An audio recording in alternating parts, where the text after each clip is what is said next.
Hi guys, Wacko here. So you all know this map now as the Devil's Workshop, but I'm in the editor and I thought, well, let's look at the editor and what actually goes involved. So the view, if you play games, you're more used to that view. To get it to that stage though, takes quite a lot of work.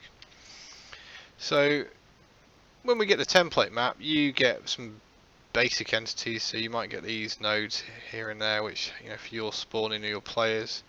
But we have to start dropping in quite a lot of items, so we have to create zones. Each area has a zone, so if we come up a little bit,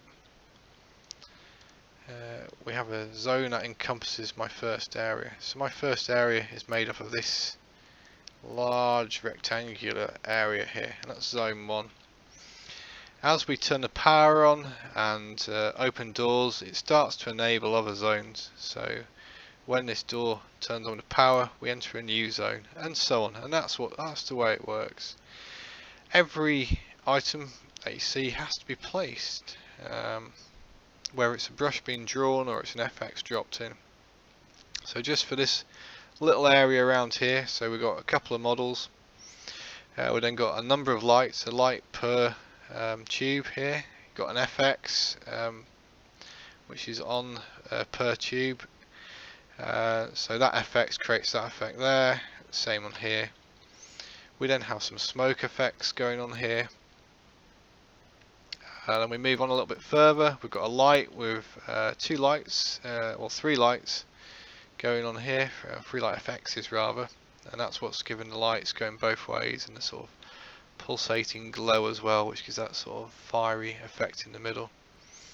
Got a few objects kicking around on the floor, even down to small little bits. Got models that are built into the wall texture to give it sort of a rougher feel. And we start to get up to the robot room, which you've seen. Loads of models up there, you can see them all pieced together.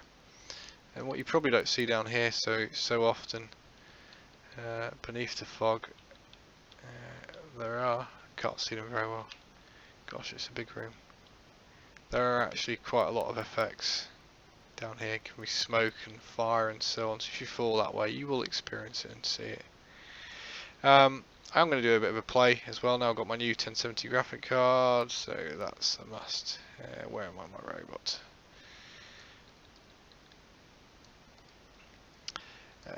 So we can go into this area.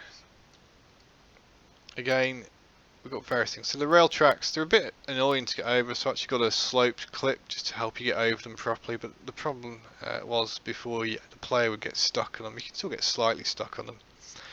It just enables you to traverse them a little bit easier.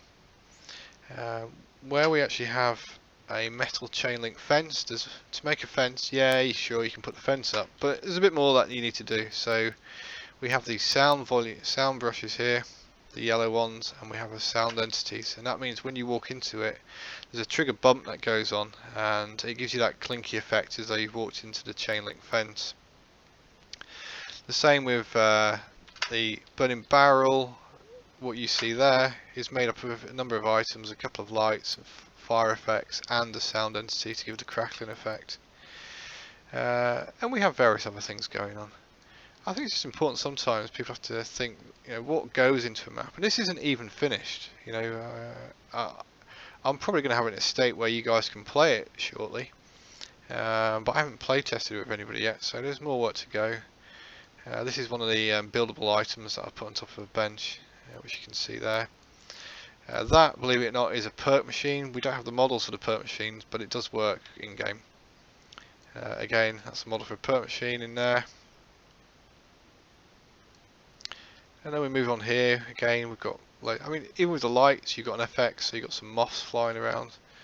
There are lots of weird things which you don't see pretty much in the game. So a lot of these brushes and other things going on, that's what you see as a finished effect, but to get to that finished effect takes a lot more effort. If we took a light, for example, let's pick a light that's easy to find. So if I took that is this sort of light setting going down here.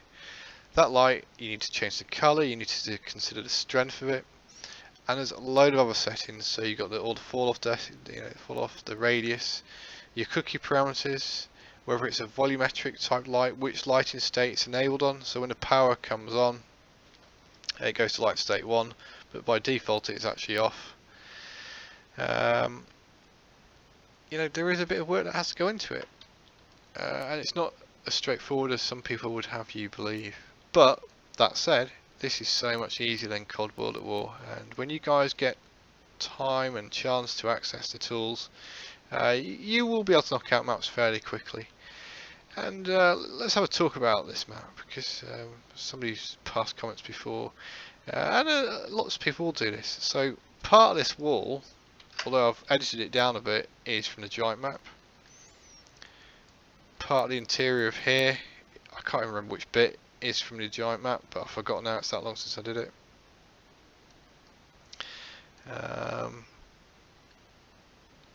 And again, I've used a load of piping and shit from in here, which was because it was already already linked together. Saved me some time. That's from the giant map.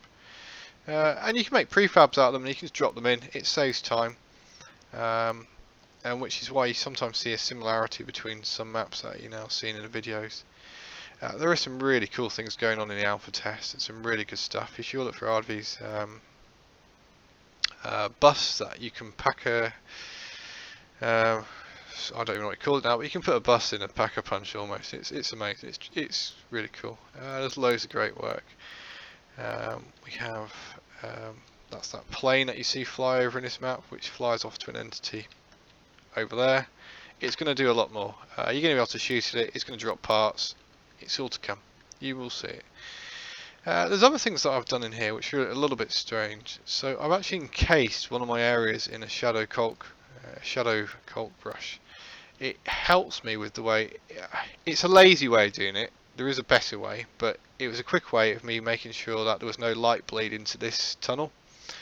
So some bits I want light bleed, some bits I don't want light bleed, and it's just what I've done to cheat. And I say cheat, you know, there are various ways of doing lots of things. And when you're doing maps like this, because you haven't got all this stupid jump, people are never going to see down these areas. So these prefab buildings, you only see it from this sort of height. You don't see the fact that there's loads of areas which aren't actually filled in.